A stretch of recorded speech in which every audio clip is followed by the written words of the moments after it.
It's going to be the Stratford Eagle Sports Network. Stratford Eagle Sports Network. Y'all start taking notes. And then what next? Where can we find the Stratford Eagle Sports Network? And where is that, Mr. Sowell?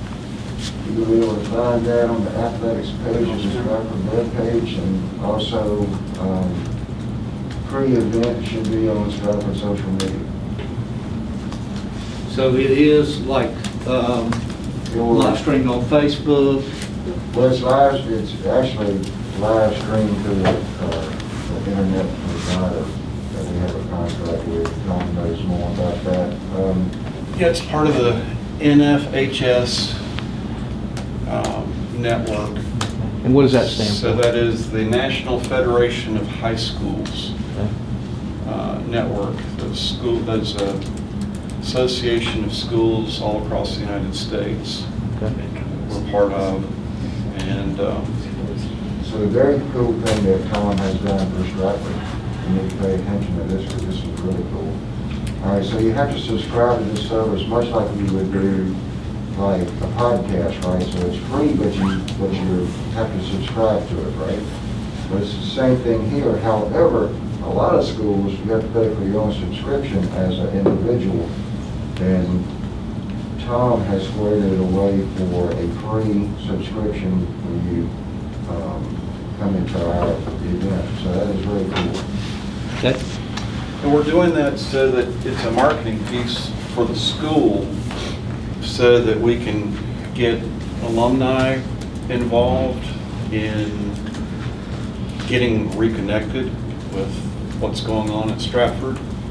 It's a great opportunity for grandparents who may be out of town to see their kids, their grandchildren playing. And this is all part of a broader thing that involves more than just athletics, correct? Absolutely. Right. So what are some of the other areas that are going to be involved? The fine arts? Fine arts will be involved, so Grandparents' Day will be part of the stream. We'll be able to stream a lot of different events. Some of the theatrical events we'll have to be cautious of because there's licensing involved in that, copyright issues.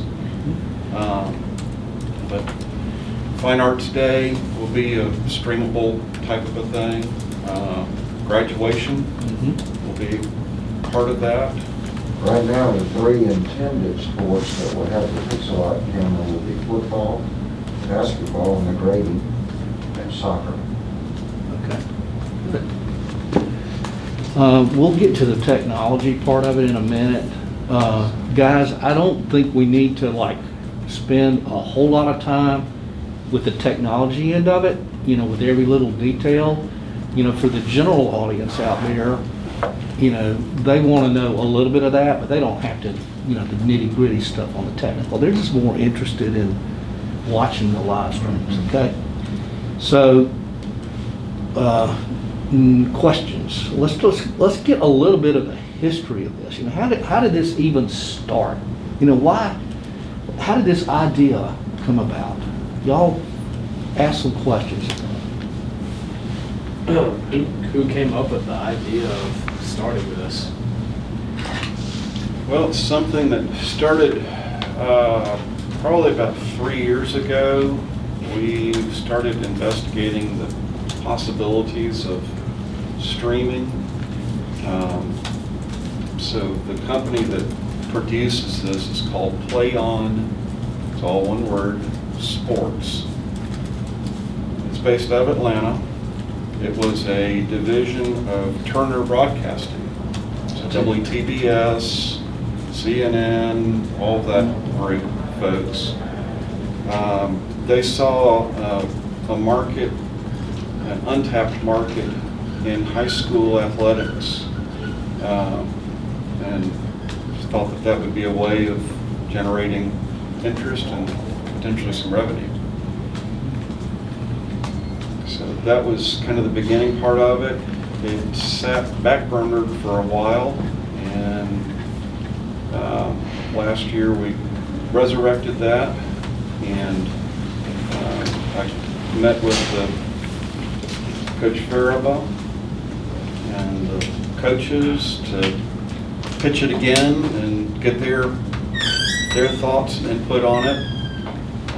One of the concerns that was brought to the table was this it might impact the number of folks that show up at our stadium to see the event live. Hurt the gate. Yeah. How will this hurt our attendance? Was one of the first questions that got raised. So this was pre-COVID. Yeah. This was back in November and December of last year. Mhm. And it was one of those things we were looking at it from that angle as to how does that impact?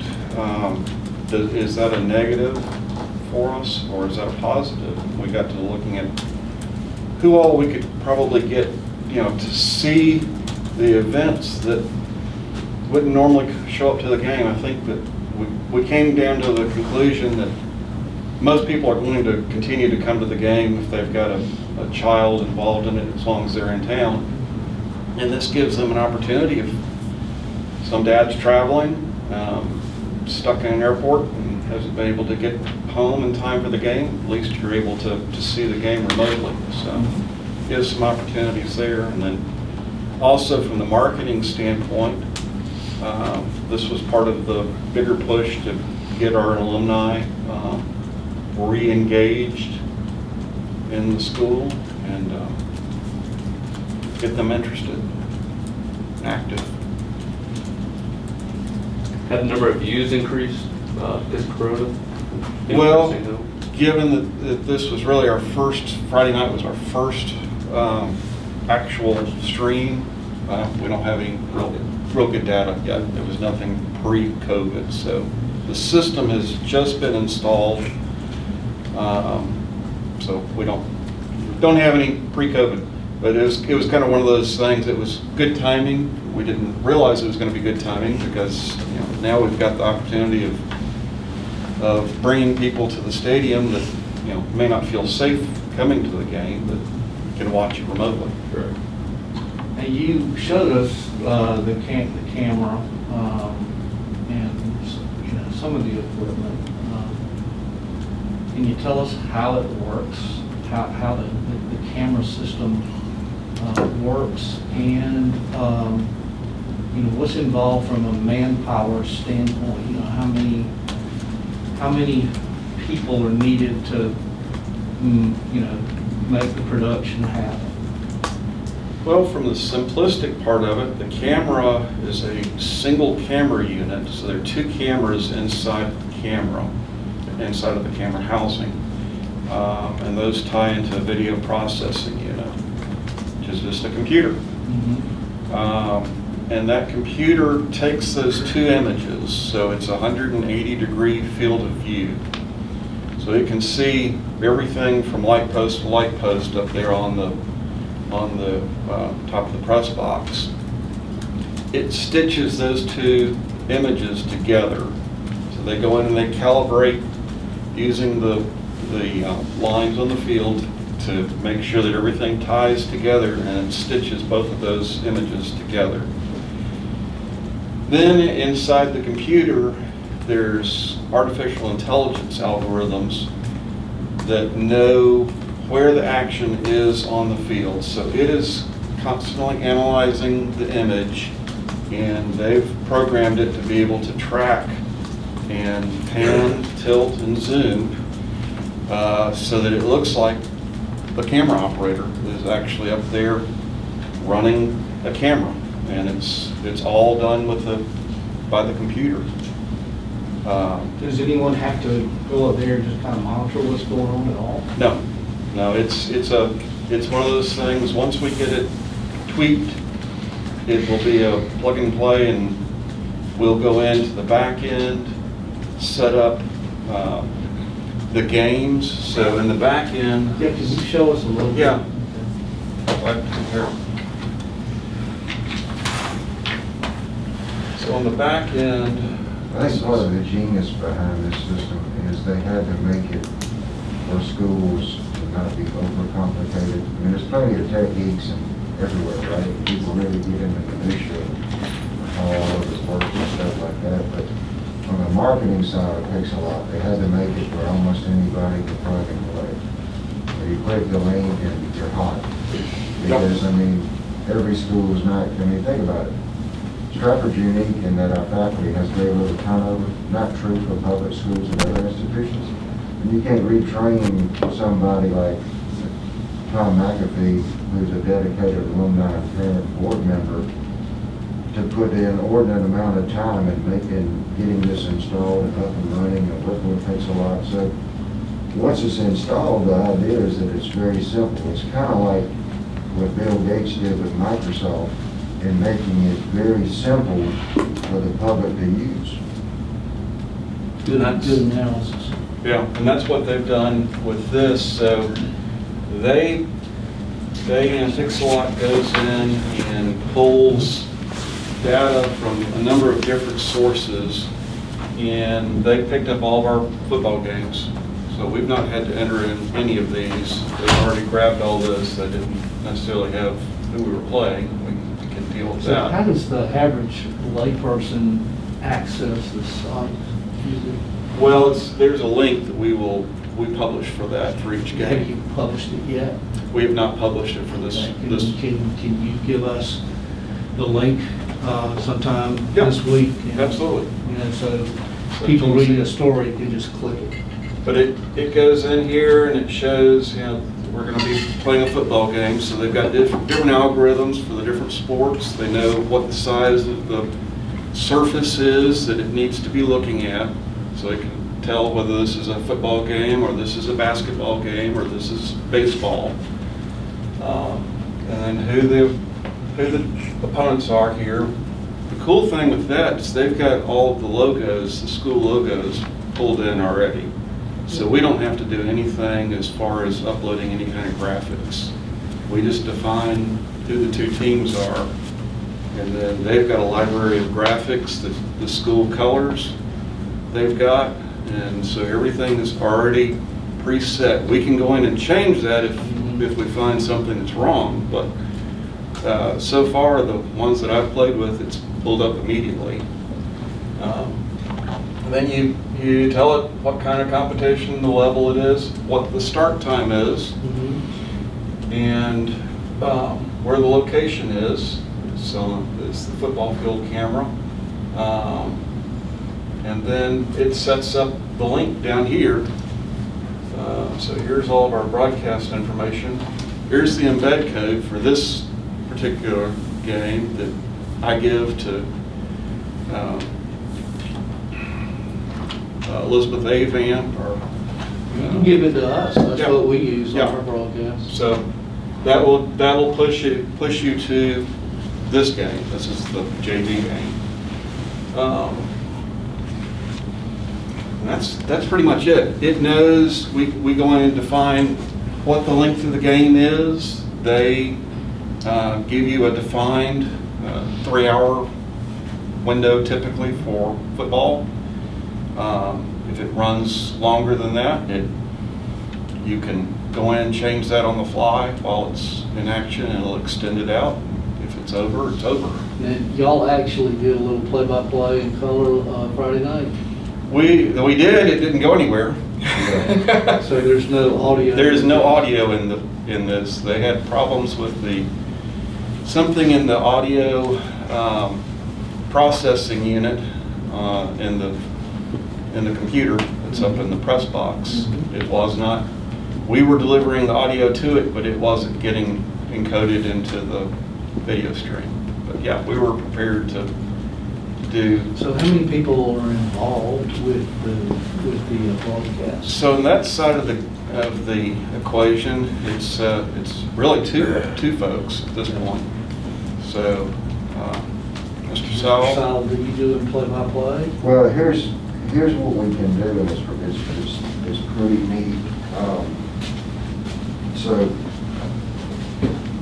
you essentially got a public address guy, and then you've got us on the internet, right? So this guy, Stephen O'Hara, you probably know him, he's faculty. So you got Stephen, is Stephen O'Hara, and he's on the mic, all right, and he has a spotter, all right. Same thing's going over in our broadcast booth. I'm on the mic. You got a guy, John Walker, whose daughter graduated Stratford, and his wife used to teach here also. So you've got this, and the cool thing about it is, at my station, I have a mixing board, and I can pull a live feed away from PA, and there's some things that we find the benefit of that is, so because I can steal his feed, I can do like the anthem and the prayer, you know, because I can't duplicate that, but I can steal it, I can pirate it, right? So I can get whoever's doing the prayer and the anthem. We've got 2 mics that are set up on the track that I can pull from my mixing board when the band's at halftime, so the band audio and video will be out. We also left a mic down there. Everything that we did, we could listen to, and we produced it. It just didn't go out, so it was great practice for us. But we left a hot mic down the track, and you could hear the Stratford band, you could hear the cheerleaders, a little contact on the field, the roar of the crowd. And we brought that level of voice down, so it was kind of like an ambient feel to it. So when you're watching the game, it was almost like you're really watching a game that's produced by a major network, because you had the ambient crowd noise and stuff. You know, like when you're watching the Dogs play or whatever, and you hear the roar of the crowd, or you hear the Red Coat band, or you might even in the background, Herb Street might be talking, but you might hear the public address guy in the background. That's kind of the feel we were going to. So we're not trying to reinvent the wheel. That's a proven model that we're trying to emulate at Stratford. Questions, guys? It's really cool. And what's really cool for you guys, really, I want you to buy into this too. So this is a blank sheet of paper. What Tom and I and the faculty here at Stratford and the spotters and the people that work with us in the press box up here, this is a blank sheet of paper for us to figure out how we want to produce this. And then there is like, you know, tons and tons of games involved with basketball, and there's soccer down the line, and so there's got to be some baton handing off and some student participation too, because like, I'm going to tell you, I'm not going to produce 4 basketball games every time we're in a grade. I'm not doing that, you know. So, but that's where we got to get like Ed's class, you guys involved in ownership and doing some things, and you know, not only is it the heart's desire of the faculty of Stratford to have y'all involved in many ways, but there's also not only just producing the games, but also in the social media capacity. My wife, Terry Sowles, is the assistant athletic director under Mark Farber here, and she is the operations manager for athletics. One of the things she asked me to bring up to you guys is we'd love for y'all to do Twitter takeovers, especially on away games. It's fairly easy to find somebody to tweet the games at home, but we'd love to have people take over the game on the road and tweet the games that goes. And I think Ed told me 7 out of 10 of you guys are playing football, so you'd be actively on the field. And that kind of only leaves a nest egg of 3 to maybe tweet an away game. But you know, hopefully when we move into basketball, maybe then it goes, how many, you know, maybe it's just 3 out of 10 of you are involved in basketball, whatever the number is, and there's more of y'all available. But my heart's desire is when we get to basketball season, you don't have, the whole thing is not produced by adults. Maybe by then we know enough to hand off the broadcast gig for integrating to you guys, you know? And I know a lot of you have told me y'all want to be on ESPN one day, and we're going to do everything we can to make sure that happens. But just understand and realize what an opportunity this is, an opportunity that is not available at most schools. There's only one class that's ever going to be the first, and y'all are it. Y'all have the opportunity to do something that's never been done in Stratford's been here since 1960, so it's a 60-year-old school. Y'all got the opportunity to just do something that's never been done in Stratford history. And that's start Have a producing. wall of producing fame, games. we all, That's right. so. How many of y'all are gonna be involved, actively playing basketball? Just, Good. All right, it's so that leaves a great That's great. Now, football, we've got. Yeah, football, it's just the opposite. So, Right. Now, is this strictly a varsity thing, or? no, we'll be producing all three levels of basketball for both genders. But That's a at lot of some- work for somebody. But at some level on game day in the Grady, so let's say you're producing 6 games, well, that's just the internet. You can add voice to any or none. So, you know, you can do the play-by-play or color commentary for one or none. So, I mean, you know, it could be, you know, JV level, get the rights to have that, or just the varsity level, or whatever. It could be staged like the rights and privilege of the broadcast, like maybe middle school is video only. And then, you know, JV, maybe it's limited to you do like lineups or something like that. And varsity gets play-by-play and color. It's a blank sheet of paper, guys. And the opportunity is only limited to your imagination.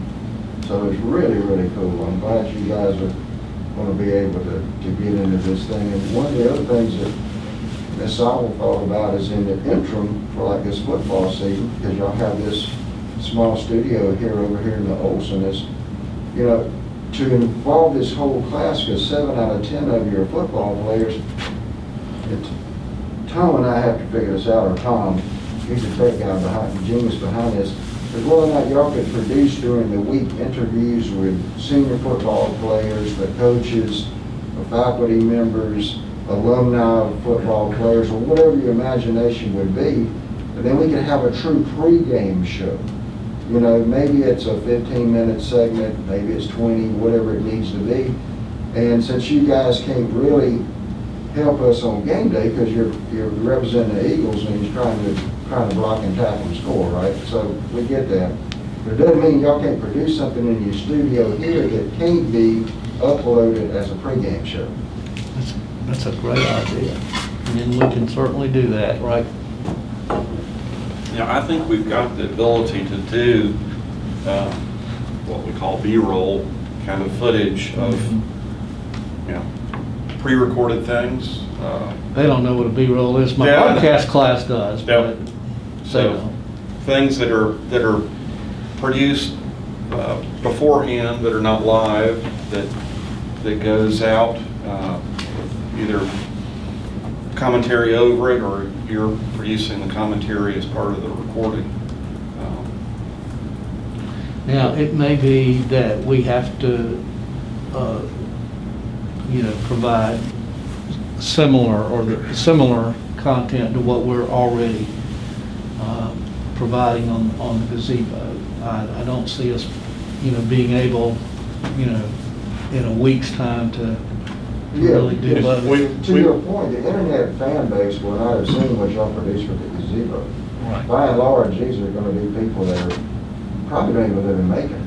Right. So, you know, I don't think they're tuning into your gazebo broadcast. Yeah, So I I had- think this is a way to reach, even if there's some redundancy, it should be almost a unique fan base to what you produce. Exactly. Yeah, I had several folks say that, you know, this is a great opportunity Friday night for their family, their extended family, to see their nephew play for the first time. Sure. You know, they live in California Yeah, absolutely. and they're not back in Macon anytime, and I can they tell were you able to what, watch the game for the first time. When my son was here, he was a four sport athlete.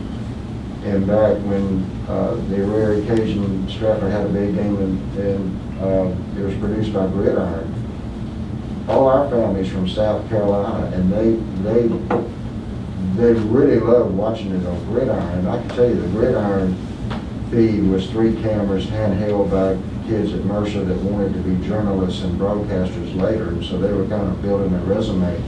But this Pixelite camera is superior in quality and clarity, and the idea that it's so smart it follows the play itself. I mean, it's amazing. It's crystal clear. But anyway, my family would relentlessly follow the opportunity to watch my son play football for the Eagles, but mostly from South Carolina, and that's going to be replicated all over the country. And the other thing that as you build the atmosphere for this, guys, don't forget, cheerleaders are part of the atmosphere on game day. The band is too.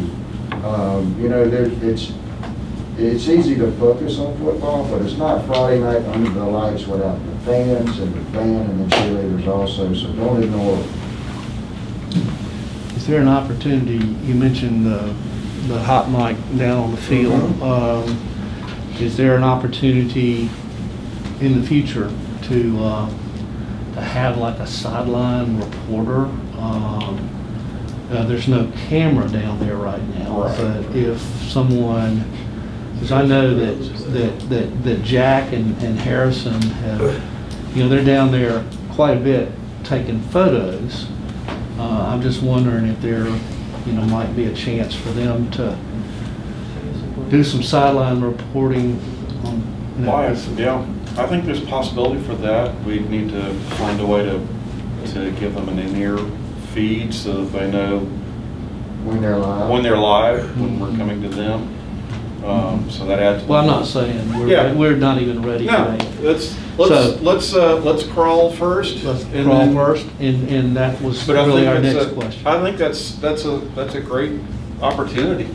I mean, you know, if you were to get the coaches buy-in, you can rip off the broadcast of D1 football and pro football and see if you could grab Fairby going into the locker room at halftime and get a quick take on, you know, stuff like that.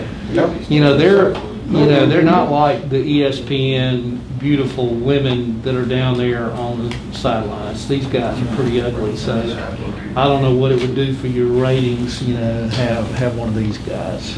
But we'll just have to deal with it. We're building it for radio. Good.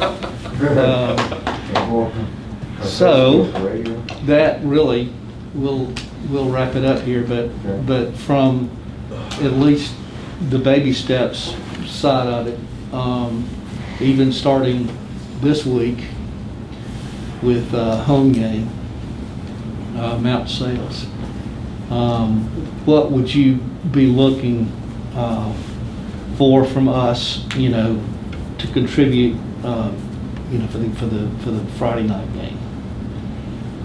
I mean, could they just like step in and do a little bit, just get a little bit of maybe color experience, you know, like for a quarter or something? Well. Are you ready for Are it you yet? confident we're going to have the audio piece? We're gonna get that resolved hopefully today. Okay. Yeah, we'll know Thursday. We have a JV game Thursday? Yes. Yeah. So, yeah, so that'll be the shaking out piece, and really, you know, it's, I guess 7 out of 10 of you, whatever the hard number is gonna be involved with football. I really can't be up there, so I guess it's limited to the guys that are open to that. Well, we'll want to, y'all will be there Thursday? I'm not planning on being there Thursday. You gonna be there Thursday, Tom? I'm gonna test Well, things there- out. Okay. Well, we'll want to get a photograph maybe Thursday, you know. The other thing to take too is like a Thursday night is, y'all still doing the Thursday morning practice and then you're free on Thursday night? The Thursday night might be a great night to host the class in the press box, because we had to go to a press box credential system in this COVID-19 world where there's face masks and we wear lanyards and stuff, and it gives you the credentials to be in the press box. You know, the press box has been a bit of a novelty this year. People want to look at it because it's new, part of the new renovation for Cantrell Stadium. But, you know, there's people like myself and Stephen keeps his mask on, but we have a petition for the internet broadcast. We're petitioned off, and you know, I take my mask off to talk. I can't talk. We have that set up in our studio, Right. so we're used to it. But I think Thursday night would be a great opportunity for y'all to have a private tour of the press box. The JV game will be up. We can put you in the headsets Thursday night.